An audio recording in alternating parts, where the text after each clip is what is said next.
कर दो।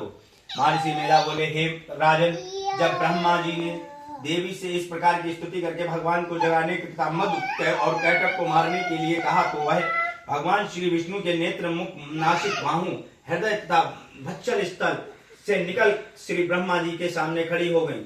उनका ऐसा करना ही भगवान श्री हरि तुरंत जाग उठे और दोनों असुरों को देखा, जो कि अत्यंत बलवान तथा पराक्रमी थे और मारे क्रोध के जिनके नेत्र लाल हो रहे थे और जो ब्रह्मा जी का वध करने के लिए तैयार थे। तब क्रुद्ध होकर उन दोनों दुरात्माओं असुरों के साथ भगवान श्री हरि उठो भाई, पूजा पाठ में कम से कम लेन देव करो। पूरे 5000 वर्ष तक लड़ते रहे।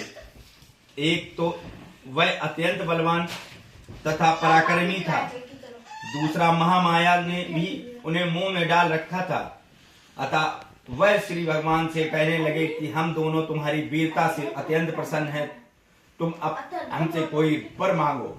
भगवान ने कहा, यदि तुम मुझ पर प्रसन्न हो तो। महर्षि मेधा बोले, इस तरह से जब वह धोखे में आ गए और अपने चारों ओर जल ही जल देखा तो भगवान श्री हरि से कहने लगे, जहां पर जल ना हो, सूखी जमीन हो, उसी जगह हमारा वध हो कीजिए। महर्षि मेधा कहते हैं, तथास्तु कहकर भगवान श्री हरि ने उन दोनों को अपनी जांघ पर लिटाकर उन दोनों के सिर काट डाले।